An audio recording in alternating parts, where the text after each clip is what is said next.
ஓம் முருகா போற்றி போற்றி. என் அன்பு குழந்தையை,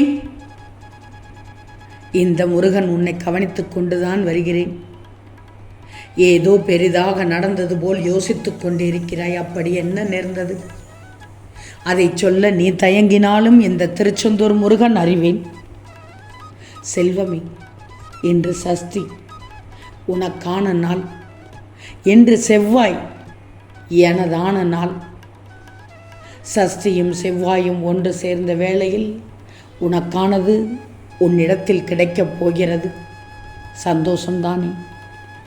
உன் அப்பா சொல்கிறேன், கேள். மகிழ்ச்சியோடு கேள். நல்ல செய்தியை தரப்போகிறேன். கண்மணியே, என்னை முழுவதுமாக நம்புகிறாய். என் மேல் தூய்மையான பக்தி வைத்துள்ளாய். உன்னுடைய பக்தியின் ஆழம் எவ்வளவு உண்மையானது என்று எனக்கு தெரியும். உன் நிம்மதியை கெடுக்கும் பிரச்சனைக்கு இன்று செவ்வாயில், இன்று சஷ்டியில் நான் முற்றுப்புள்ளி வைத்து விடுவேன். சந்தோஷமாக இரு. உனக்கு இருக்கிற பிரச்சனையை நினைத்து எப்போதும் நீ அழுது கொண்டே இருக்கிறாய். பல இரவுகளை கடந்து வந்து விட்டாய். ஆனால் நீ அழுது கொண்டுதான் இருக்கிறாய், தூங்கவே இல்லை. உன்னோட நிம்மதிதான் என்னோட சந்தோஷம் என்று எத்தனை முறை சொல்லி இருக்கிறேன். என்னோட பிள்ளை, நீ சந்தோஷமாக நிம்மதியாக இருக்கணும் தான் உன்னுடைய தேவைகளை பார்த்து பார்த்து நான் செய்துகிட்டு இருக்கேன். அதனால் நீ எதற்காகவும் கவலைப்படக்கூடாது, எதை நினைச்சும் வருத்தப்படக்கூடாது. நீ நினைத்தது எல்லாமே நடக்கப் போகிறது.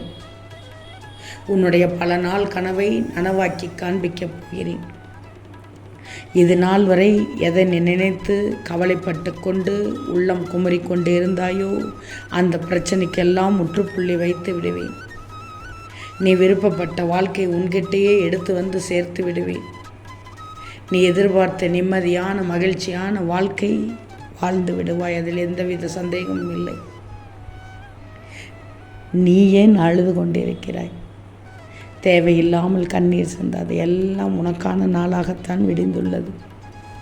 இன்றைய விடியல் என் பிள்ளைக்கு அருமையான விடியலாக விடிந்துள்ளது. முருகா, நீங்களும் எப்படித்தான் சொல்கிறீர்கள், ஆனால் நடக்கவில்லை என்று சொல்கிறாய். நம்பணும் தங்கமே. ஒவ்வொரு நாள் விடியலும் நமக்கான நாள் என்று நிம்மதியாக சந்தோஷமாக எழணும். அப்பத்தான் அன்றைய நாள் உனக்கு அழகான நாட்களாக இருக்கும். என் பிள்ளைக்கு செய்ய வேண்டியதற்கான காலம் இதோ இப்பவே வந்துவிட்டது. இனி பார், எந்தவித கவலையும் இல்லாமல் நிம்மதியாக தூங்கி எழப் போகிறாய். ஏன்னா உன்னுடைய கவலைகள் ஒவ்வொன்றையும் நான் கவனித்து கொண்டுதான் இருக்கிறேன். அதை நிவர்த்தி செய்ய போகிறேன்.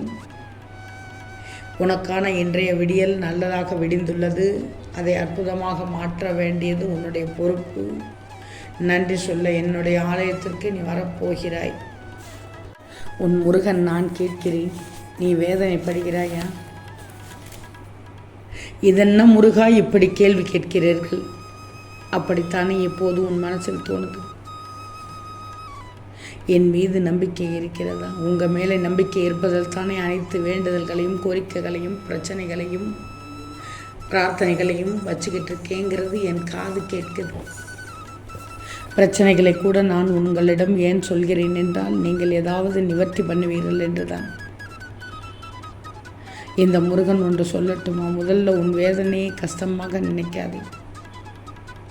கஷ்டம்னா என்னான்னு தெரிஞ்சாதான் அடுத்து உன்னை அதை வராதபடி அண்டாதபடி பக்குவமாக உன் வாழ்க்கையை சிந்திச்சு நல்ல வழியில் நடத்திட்டு போவாய்.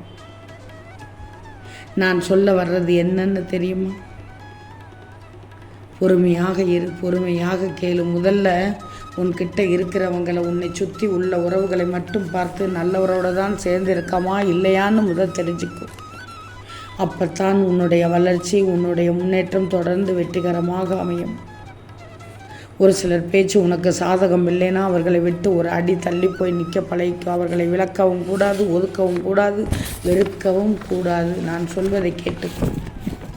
டப்பு டப்பு என்று யாரிடமாவது வாயில் வந்தபடி பேசிவிடாதே. வேண்டாம், அது உனக்கு நல்லதல்ல. என் பிள்ளையான நீ தனித்துவமாக தெரிய வேண்டும். என் பிள்ளைகளுக்கு நான் நிச்சயமாக ஏதாவது ஒன்று செய்வேன். அதை விட்டுட்டு யாரிடம் போய் சேரணும், யாரிடம் போய் சேரக்கூடாதுன்னு கணக்கிட்டு பார்த்தையானால் அப்படியே உட்கார்ந்து நிற்க வேண்டியது தான். நானும் சொல்லிவிட்டேன், இன்று உன் வாழ்க்கையில் ஏற்பட்ட எல்லா பிரச்சனைகளுக்கும் கூட நீதான் காரணம் என்று. என்ன யோசிக்காமல் சட்டென்று செய்து விடுவாய். ஒரு முறைக்கு பல முறை யோசி. நல்லவர்களிடம் அனுமதி கேள். அவர்கள் கொடுத்தால் வாங்கிக்கோ, வேண்டாம் என்று சொன்னால் நன்மைக்கு என்று நினைச்சிக்கோ. அவர்கள் நல்ல முறையில் சொன்னாலும் சரி, கெட்ட முறையில் சொன்னாலும் சரி, நல்ல முறையில் சொன்னால் ஏற்றுக்கொள், கெட்ட முறையில் சொன்னால் அதுவும் நல்லதுக்கு என்று கேட்டுக்கோ, எடுத்துக்கோ. நிச்சயம் உனக்கானதை நான் உருவாக்கி தருவேன். என் பிள்ளையான உனக்கு நல்ல எண்ணங்கள் தான் மனதில் இருக்கணும். லட்சியம் என்ற சொல் இல்லாவிட்டால் முயற்சி என்ற சொல்லுக்கு அர்த்தமே இல்லாமல் போய்விடும். எங்கு கவலையும் நிரந்தரம் இல்லை, கண்ணீரும் நிரந்தரம் இல்லை. ஒருத்தர் தோல்வியில் வீழ்ந்து கிடக்கும் போது ஆறுதலான வார்த்தையை அன்பாக குறைப்பார். அதைவிட புண்ணியம் வேறு எதுவும் இல்லை. ஒன்று மட்டும் நல்லா தெரிஞ்சுக்கோ, எங்கே சோதனை பிறக்குது யோசிச்சுப்பார். சின்ன சின்ன கஷ்டத்தை எல்லாம் அதை சரி பண்ணா உன்னால் மட்டுமே முடியும். அந்த பக்குவத்தை, தைரியத்தை நான் கொடுக்கிறேன். என் பிள்ளைக்கு இன்று நான் கொடுக்கிறேன். இன்று செவ்வாய் உனக்கான நாள். உலகத்தில் நல்லவங்க யார், கெட்டவங்க யாருன்னு தெரிஞ்சுக்கிட்டாலே போதும். கஷ்டம் வருவதையே தவிர்த்து விடலாம். நோய் இருப்பதால் வசதி குறைவானவர்களுக்கு பணப்பிரச்சனையாக இருக்கலாம். பணப்பிரச்சனையால் கடன் தொல்லை இல்லாமல் இருக்கலாம். கடன் தொல்லையால் மன உளைச்சலாகலாம். மன உளைச்சலால் எதுவும் நடக்கலாம். இதெல்லாம் எதற்கு? யோசி, எதற்கு என்று யோசி. தங்கம், உன் முருகன் நான் இருக்கும்போது ஏன், எதற்கு, எப்படி என்ற கேள்வியே எழக்கூடாது. நான் செல்லும் இடத்திற்கு எல்லாம் செல். உனக்கானதை நான் உருவாக்கி தருகிறேன். எந்த காலகட்டத்தில் என்ன வேணும், என்ன கூடாது என்று இந்த முருகனுக்கு தெரியும். என்னுடைய சொல் பேச்சு கேட்டால் நீ குடும்பத்தோடு வளமோடு நலமோடு இருப்பாய். இந்த சக்தியானது உன்னை உச்ச நிலைக்கு கொண்டு செல்லும். பயப்படாதே, பயப்படக்கூடாது. என் பிள்ளையான உனக்கு பயம் இருக்கவே கூடாது. நிச்சயமாக இன்று செவ்வாயில் இதை கேட்டு முடித்த நேரத்தில் உனக்கு நல்ல செய்தி ஓடி வரும்.